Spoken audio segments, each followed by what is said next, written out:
Olha que prazer eu rever meu querido amigo Pedro Siqueira, está lá no Rio de Janeiro. Tudo bem, Pedro? Tudo bom, Amaury? O prazer é meu. É uma satisfação de novo aqui falar com você. A minha primeira entrevista com o Pedro, que está disponível no nosso canal do YouTube, tem 1,5 milhão de views. E não é para menos, porque o Pedro é uma figura especial e desperta grande curiosidade. Ele é professor de Direito, escritor, advogado, mas o que mais as pessoas se interessam sobre a vida do nosso Pedro Siqueira é o fato dele merecer o privilégio de conversar com Nossa Senhora. Esses seus encontros com Nossa Senhora já produziram 5 livros, não é? Na realidade, assim, eu tenho 5 livros publicados, não necessariamente sobre as questões de Nossa Senhora. Um dos livros, inclusive, é sobre o anjo da guarda. Chama-se Todo Mundo Tem um Anjo da Guarda, e é sobre os anjos e o anjo da guarda especificamente. Que também eu tenho uma relação muito íntima, porque ele me auxilia nessas reuniões que a gente faz dos terços, onde a gente reúne essas pessoas todas. Então, o anjo da guarda, ele é como um diretor da reunião, como se fosse o diretor aí da filmagem. O Ele é o Leandro, diretor da reunião. é o Exatamente. seguinte, eu já falei na nossa última entrevista que existe um ceticismo, que as pessoas não acreditam em tudo, toda a história do Pedro. Também não quero repetir a história aqui, mas acho fundamental, Pedro, você relembrar como foi a sua primeira visão de Nossa Senhora, que parece que você tinha 5 anos de idade, não é? Fazer um retrospecto com o teu poder de síntese, só para o público que não viu a outra entrevista ficar bem a par do que nós vamos conversar. Das minhas primeiras visões do mundo espiritual, o que eu me recordo mais é do meu anjo da guarda, tê-lo visto na praça Eugênio Jardim, Copacabana, onde eu passeava hoje em dia eu não sei como se chama, mas era velotrol. Eu era muito pequenininho, eu tinha 4 para 5 anos. E eu me lembro bem de eu estar passeando ali, tinha a babá que cuidava de mim, e era uma praça. Hoje em dia tem uma estação do metrô, mas antigamente não era uma praça ali. Eu morava ali e eu passeava de velotrol ali. E via essa criatura muito grande que irradiava essa luz esverdeada para cima de mim. E toda vez que eu chegava perto dele, eu me sentia muito bem. Então, isso eu comentava, né? Como criança falava. Para mim, aquela criatura, aquele gigante, era um amigo que me protegia. Então, essa é uma das primeiras visões que eu tenho. Outra visão que é bem antiga, que eu me recordo, é do arcanjo Gabriel, sobre o mar de Copacabana, porque eu ia à praia ali no posto 6. E ali, sobre as águas, ele aparecia, volta e meia. E eu comentava isso com meus pais também, que não entendiam bem do que se tratava. Eu não sabia exatamente que ele era o arcanjo Gabriel. Depois, mais tarde, é que eu fui ligar as coisas quando eu comecei a fazer catecismo. Falei, bom, aquele que eu vejo é o arcanjo Gabriel.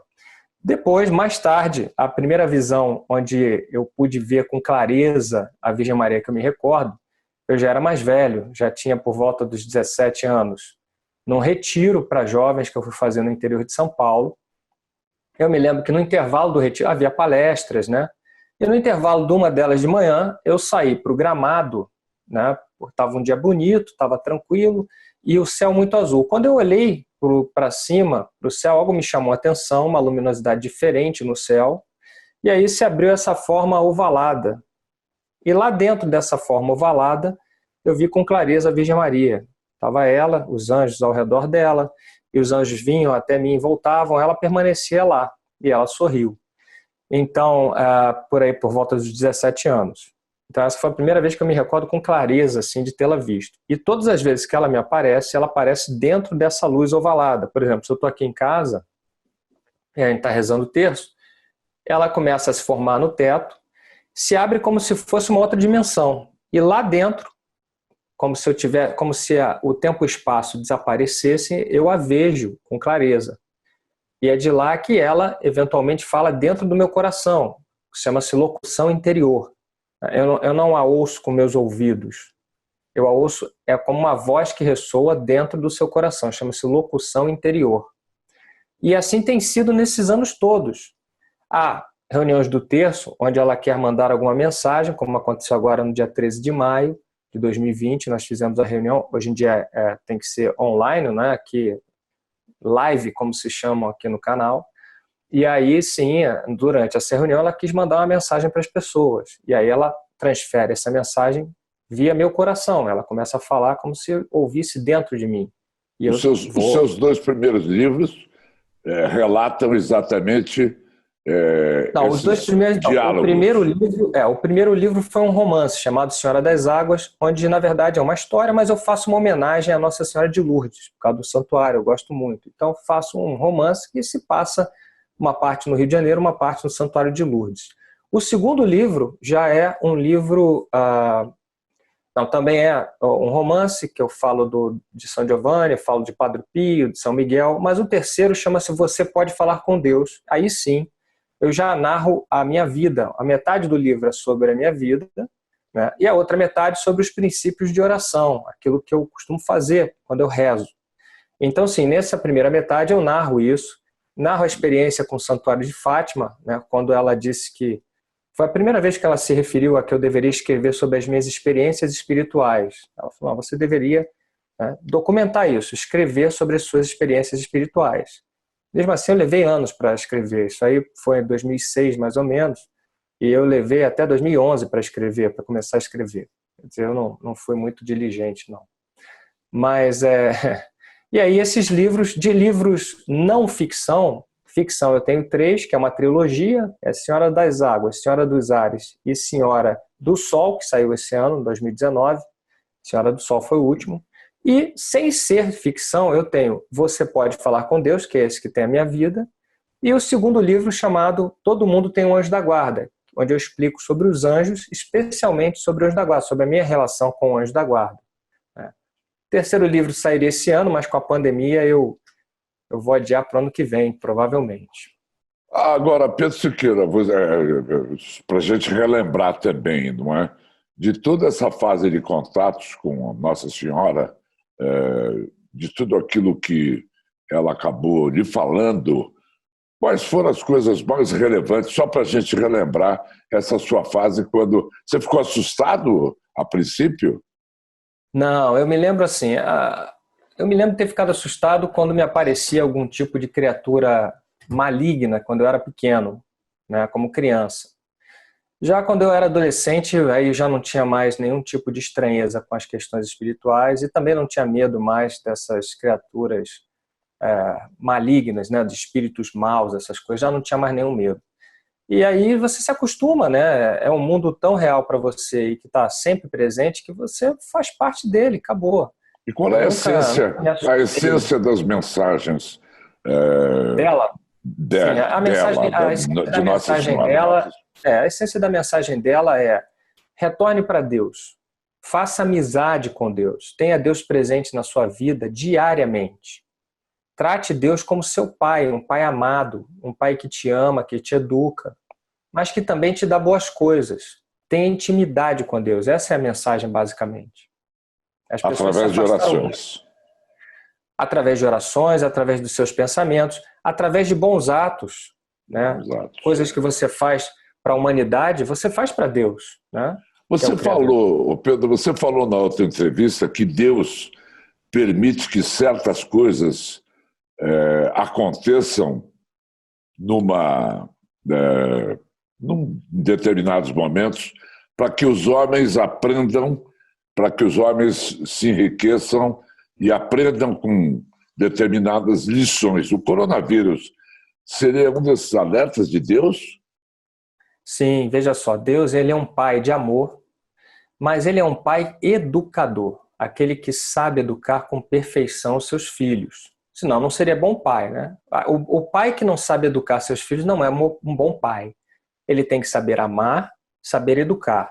Tem um momento para certas ações do pai com relação ao filho ou aos filhos. Eu vejo essa questão aí da pandemia como um desses momentos, né? O mundo começou a ficar muito superficial, coisas muito fúteis, muito imediatista.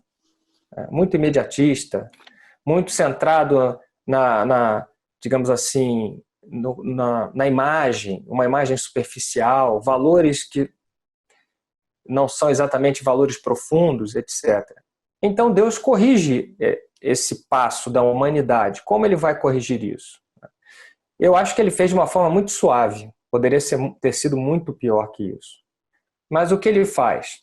Ele recolhe os homens para dentro, e aí os homens são obrigados a se olharem no espelho, digamos assim, de uma forma abstrata, né? E são obrigados a se confrontarem com eles mesmos. Aí que está o grande desafio. Ver que você é humano, você é frágil, que não há tecnologia no mundo atual para resolver essa situação. Olha que coisa, que baque, né, para as grandes potências. Ver que a economia do mundo inteiro dá aquele declínio, quebra, como é frágil, no fundo é frágil. As nações se achavam poderosas, os homens se achavam poderosos, e diante de uma mera doença, percebem que não são poderosos, que nem todas as armas que eles têm no mundo, armas nucleares, a tecnologia avançada, não resolve.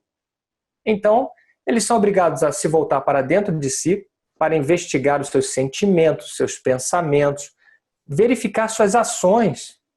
Isso é maravilhoso. Ao mesmo tempo, dá tempo do mundo se regenerar, da criação de Deus se regenerar. Vejam como voltam os pássaros, macacos, a natureza volta a florescer porque o homem se retira, entendeu? Então, numa tacada só, ele cuida dos homens, endireita o caminho dos homens, restaura o mundo em que vivemos. Uma coisa maravilhosa, é muito especial, é muito inteligente, né? E ao mesmo tempo, só não entende bem isso as pessoas que perderam os seus entes queridos, não é? Mas até nisso, vamos lá, as pessoas que perderam os seus entes queridos, né? Num primeiro momento pode ser que se revoltem ou que estejam ainda surpresas, né? Fiquem numa tristeza, claro, tem o luto, claro que tem. Mas até nisso talvez sirva para unir as famílias, sirva para chamar a atenção de que é necessário Deus, sirva para chamar a atenção de que a nossa vida é frágil, num dia nós estamos bem, no outro podemos não estar mais aqui. E aí, você cultivou a sua relação com Deus? Você acredita que existe algo após a vida aqui? Você se preparou para este algo após a vida aqui? Isso é muito importante. Essas situações nos mostram isso. O ser humano é frágil, depende de Deus. Isto aqui é passageiro, nós não estamos aqui para ficar, né? Nosso caminho é outro. E aí, você se preparou para o outro caminho também? Ou você só vê, só mantém os seus olhos nesta vida aqui? Então, tudo isso faz pensar. Eu acredito que faça pensar. Pode ser que uma pessoa ou outra se revolte no primeiro momento, mas veja, é necessário esse caminho. É necessário. Você disse também que dentre essas suas experiências todas acumuladas ao longo desses anos, ô Pedro, você chegou a conhecer o purgatório, os diferentes tipos de purgatório que existem. Níveis, você falou, né, na outra entrevista. Diferentes graus. Você falou sobre até o próprio paraíso, que você teria vislumbrado, e outras coisas, mas isso não foram experiências extracorpóreas. Sim, extracorpóreas. Você sai do seu corpo? Exatamente. O que acontece? O meu anjo da guarda, eu estava dormindo, e ele, com algum poder, ele me retira. Então, em espírito, eu o acompanho nesses lugares. Não é um sonho? Não é um sonho, é bem real. Você se vê lá, você sai, você se vê voltando. É uma coisa... Tem as sensações todas, né? Como se ali você estivesse. É uma coisa impressionante. O que muda muito, que eu verifico, é que você acaba tendo uma visão 360 graus. Não é uma visão aqui como nós temos aqui, né? 180 talvez, com a visão periférica. Mas você consegue ver completamente, ver a intensidade do brilho das coisas que estão ao teu redor, né? Ver como elas emanam luz. Então, se você olhar para uma árvore, você vai ver que a copa dela é muito maior por causa da luz. Vai ver que tudo tem essa luminosidade no mundo que Deus criou, é tão bonito, né? Essa é a diferença, mas você se sente lá, você é você, tem as suas emoções, tem os seus pensamentos, e é muito bonito de ver. Você nunca chegou a considerar que os anjos da guarda que você vê, os santos que você tem contato, seriam figuras extraterrestres? Bom, aí eu não sei, não dá para saber, né? Mas a princípio não, porque os santos, você repara que eles têm essa fisionomia, o aspecto bem humano mesmo. Então, seriam como nós. Os santos são...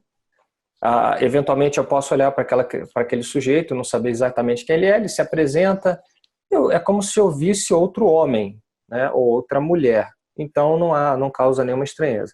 Já os anjos realmente têm uma fisionomia diferente, um aspecto físico diferente, a formação do rosto diferente, os olhos diferentes, poderiam até ser confundidos com alguma coisa assim. Mas é estranho lhe dizer, é que desde pequeno, eu olhando aquilo ali, ele se apresenta como um anjo, para mim é um anjo, né? Então, ficou catalogado na minha mente, na minha experiência de vida, como um anjo, não como um extraterrestre. Então, para mim, são anjos mesmo. Foi a Nossa Senhora que lhe pediu que você fizesse periodicamente a prática do terço, a reza do terço? Bom, a O oração... terço seria um mantra, na sua opinião? As Então, vamos lá. rezas. Não, na verdade, eu conduzia um grupo de oração quando era jovem, lá por volta dos meus 20 anos, 21. E uma senhora que tinha visões, era uma mulher de grandes dons, morava muito perto de mim, na minha rua. E eu ia rezar com ela também, né, na sexta-feira à noite, final de semana. Numa dessas reuniões, ela tinha as visões como eu tinha, então eu me sentia muito à vontade com ela. E ela falou para mim, olha, o que os anjos estão pedindo, o que Nossa Senhora está pedindo é que o seu grupo de oração seja centrado no terço, na devoção do terço. E aí eu falei, bom, tá bom, mas como é que eu vou fazer isso? É uma oração de repetição, é muito parada, as pessoas não vão gostar, tem muitos jovens, como é que eu vou fazer? Ela falou, aí você dá o seu jeito, você cria uma forma de rezar isso de uma forma atrativa para essas pessoas. E aí é que começou, né? Por quê? Porque todas as reuniões, na verdade, eram muito centradas em Nossa Senhora, sim. Nós cantávamos música para Maria, né? Fazíamos orações marianas. E aí veio de uma forma natural para mim. Eu falei, bom, a melhor oração mariana, a melhor devoção mariana é o rosário, é o terço. Então, vamos acrescentar. E aí ficou. Então, tem o quê? Tem mais de 25 anos que eu faço esse grupo de orações centrado no terço, que eu rezo o terço com as pessoas. E acaba que dá muito certo. Agora, há uma similaridade, né, do terço com algum tipo de mantra. O mantra é uma oração repetida várias vezes, eu acho. Não tenho muito conhecimento a respeito. E é exatamente o que se dá no terço. Se você parar para pensar, nós repetimos Ave Maria, Ave Maria, Ave Maria várias vezes. Isso facilita para que a pessoa tenha uma concentração nas coisas de Deus, né? É uma oração que te leva a uma vida interior, né? Te leva a uma concentração, a uma comunhão com Deus e com as coisas de Deus. Por isso que ela é tão eficaz, tão eficiente. Você, por último, o tempo andou até esta parte do nosso primeiro encontro, não é? E eu queria que você falasse um pouco mais sobre essas mensagens que você recebe, essas conversas que você tem. Elas são sempre em cima de um mesmo objetivo, ou elas fazem profecias. Você recebeu alguma profecia nesses seus encontros?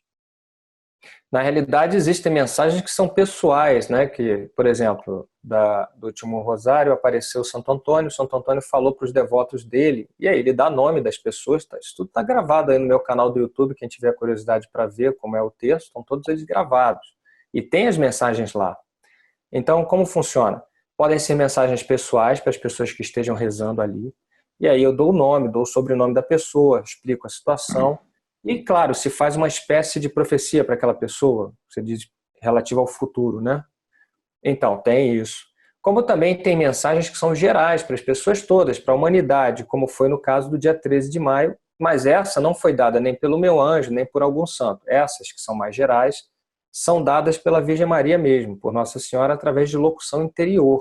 E o que ela Então, falou no dia 13 de maio?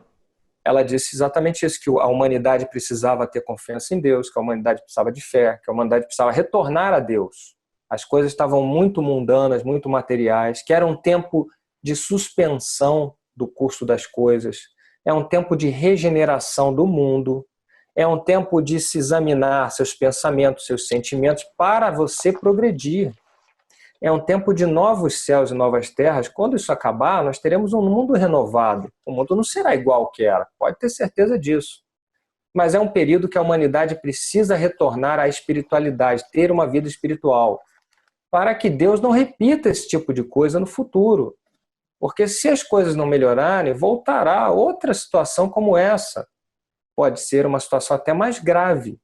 Então, é uma mensagem de esperança, é uma mensagem também para chamar a nossa atenção de que nós estamos longe do caminho que deveríamos estar, espiritualmente falando, apesar de todo o nosso progresso tecnológico, da nossa sociedade, etc., falta espiritualidade no mundo.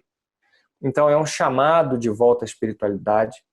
E também é uma mensagem de esperança, dizendo para você, olha, o mundo será diferente, sim, mas é necessário que ele seja diferente. É importante que ele seja diferente, e isso é bom para vocês, humanos, né? Agora, Então, essa é a você mensagem. acabou fazendo peregrinações pelos lugares santos, na medida que, desde os seus 5 anos, que você acabou visitando lugares das aparições da Virgem Maria. Me fale um Foi. pouquinho dessa sua experiência. Então, eu tive a oportunidade na minha vida, graças a Deus, de ir a lugares santos, lugares muito poderosos, como, por exemplo, o santuário. Aqui no Brasil temos a Aparecida do Norte, que é o santuário que eu gosto muito. Aqui no Rio de Janeiro nós temos o Santuário da Medalha Milagrosa, que é também um santuário muito poderoso, gosto muito. E tem os santuários no exterior, lugares onde Nossa Senhora teve aparições, né? Eu conheço, por exemplo, o Santuário de Fátima, que é uma paixão. Eu conheço o Santuário de Lourdes, outra paixão. Eu fui a Medjugorje, mas já tem 10 anos que eu fui, gostaria até de voltar, porque é tão bonito ver a conversão das pessoas, os frutos que lá são produzidos, né? E as aparições estão ainda acontecendo. Fui à Gruta de São Miguel, na Itália, onde São Miguel apareceu, onde ele abriu uma igreja ali, ele mesmo abençoou com a sua espada. Então, isso é um privilégio muito grande. Nesses lugares, a força, pelo menos para mim, até para as pessoas que comigo foram, né?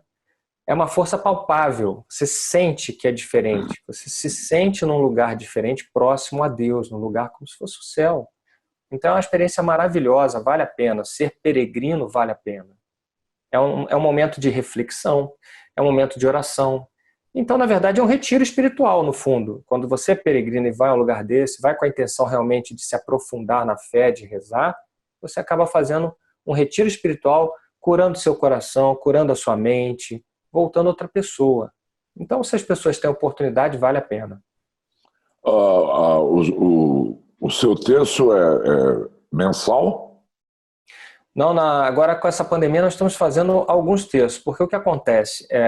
Eu também visitei nesses anos aí comunidades que falam inglês, comunidades que falam espanhol, então eu hoje tenho um canal em inglês, onde eu rezo o terço em inglês com as pessoas de língua inglesa, ou com quem fala inglês, um canal em espanhol, onde eu rezo com os hispanos ou pessoas que falam espanhol, e um canal em português. Em todos esses canais eu faço terços. Então o volume de reuniões do terço está muito grande. Mas em média dá um terço em português por semana, mais ou menos, talvez um pouco mais de tempo, mas em média sim, né, por aí. A sua vida acabou sendo absorvida por isso? A sua atividade como advogado, etc., acabou, você teve que fazer com que o seu tempo fosse todo revertido em benefício dessa dádiva que você recebeu? Não, na verdade eu tive que me adaptar. Como eu preciso trabalhar para sustentar a família, então o meu sustento da minha família vem como na minha função de advogado, de professor, né? Então eu continuo trabalhando normalmente. E aí, quando eu termino esse trabalho como advogado, aí sim eu me dedico a essa questão hoje em dia, dos canais aí do YouTube, dos livros, né? Da missão, digamos assim, da missão de evangelizar. Então eu acabo tendo que me virar um pouquinho com a questão do tempo para que eu possa me adaptar a render mais. Mas tem hora que realmente é muito cansativo e aí eu já não consigo produzir tanto na parte da missão, porque como profissional eu tenho que render, né? Então é um equilíbrio difícil, é difícil. E como é que você tem lidado com o ceticismo? Eu tenho percebido ao longo dos anos como há muitos depoimentos a meu favor, né? Há muitos testemunhos, muita gente já participou, já sentiu, já viu coisas na reunião. Isso decaiu demais, assim. Eu diria assim, ao meu redor praticamente inócuo. Não que eu fosse me incomodar com isso, isso jamais me atrapalharia em nada. Eu até brinco, falo que eu gosto que as pessoas céticas venham à reunião, porque aí sim, isso mostra o poder de Deus, né? Quando uma pessoa cética vem e tem uma experiência, é a melhor coisa que pode acontecer. Então, para mim, é muito mais interessante ver essas pessoas céticas vindo até a reunião, tendo uma experiência com Deus que elas nunca tiveram. Isso é uma coisa maravilhosa, né? Mostra como Deus pode tocar quem Ele quiser. É gratificante, na verdade. Eu acho que se não houvesse a, esse contraponto, se não houvesse essa descrença em algum ponto, a minha missão não seria, eu penso, fundamental. Não seria uma missão importante mais, até nem para mim, porque o que a missão quer, que Deus quer, é que a gente vá ganhando essas almas para Deus, né? Você Mas se não disse tem mais que almas a ganhar, você disse que você também tinha visões terríveis, assustadoras. Você continua tendo essas visões assustadoras? Seria o outro lado, o diabo? sim, exatamente. Tem coisas demoníacas que ocorrem, continuam acontecendo. É que eu hoje trato isso com muita tranquilidade, né? E analiso melhor o que significa, o que será que eles querem me dizer com isso, por que Deus permite isso. Na verdade, essa é a maior questão para mim hoje, é saber se eu tenho alguma experiência ruim com o outro lado, como você fala, né? Com o espírito maligno.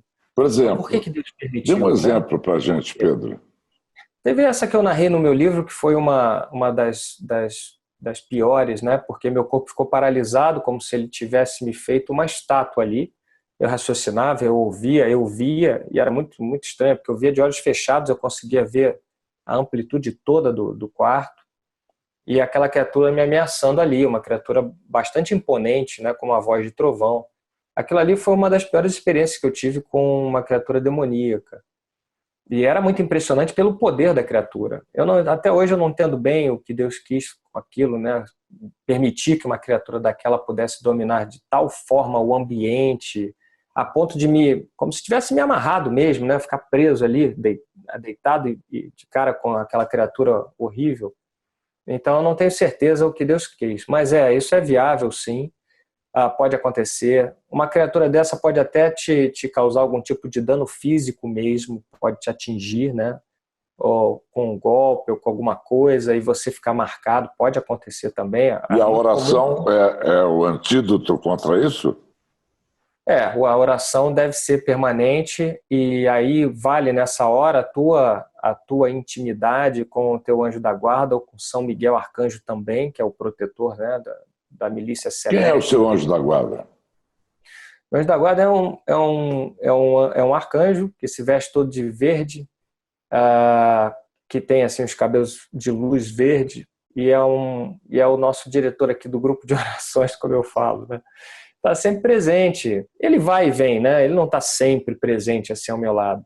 Mas nos momentos que nós vamos nos reunir, fazer uma oração, nos momentos que eu corro algum tipo de risco, aí ele aparece. Então, quando ele está presente, é uma coisa sutil assim de dizer, mas faz toda a diferença. Eu me sinto seguro, é isso. Eu sinto que ali eu estou tranquilo, aconteça o que acontecer, está tudo bem, está tudo dentro do plano de Deus, porque Ele está ali. Pedro, Então eu levo aquilo. a última pergunta é para você.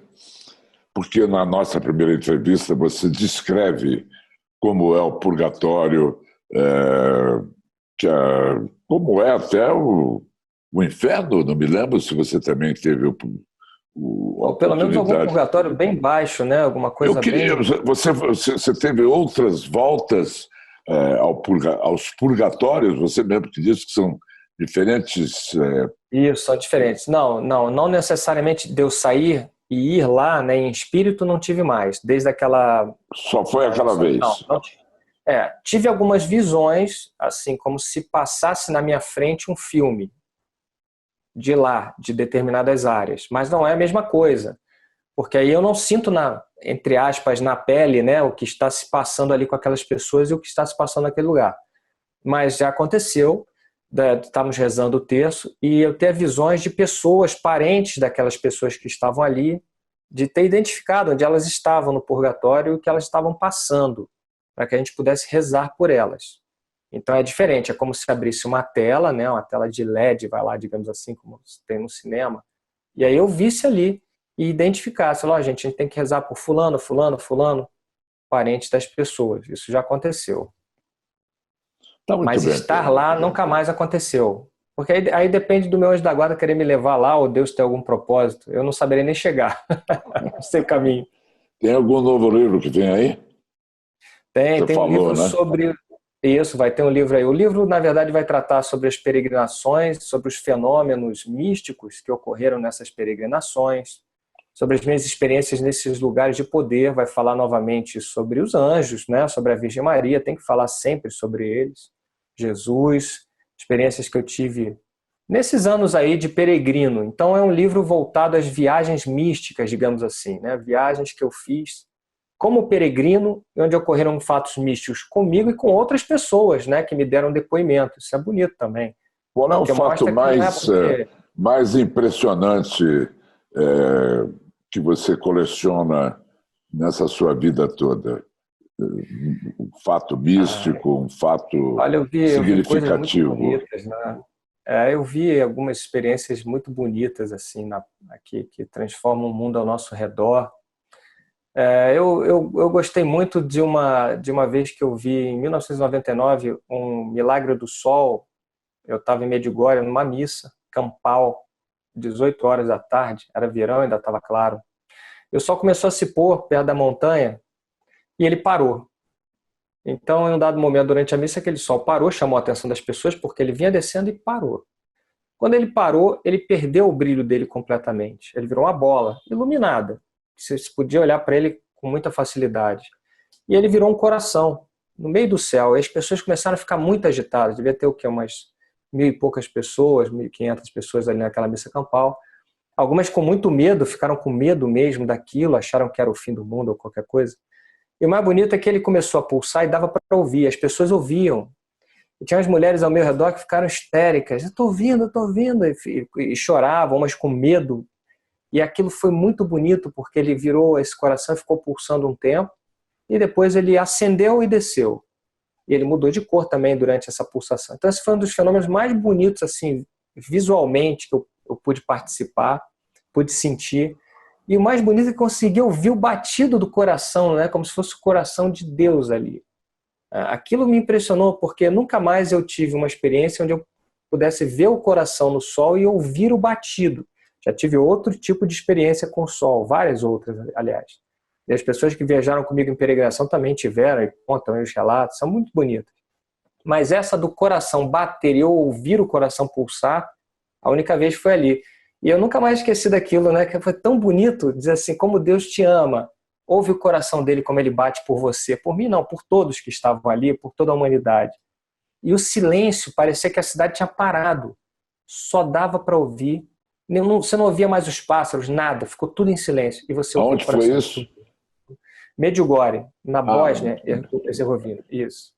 Tá muito bem. 1999. Um abraço, Pedro. Um abraço, muito obrigado.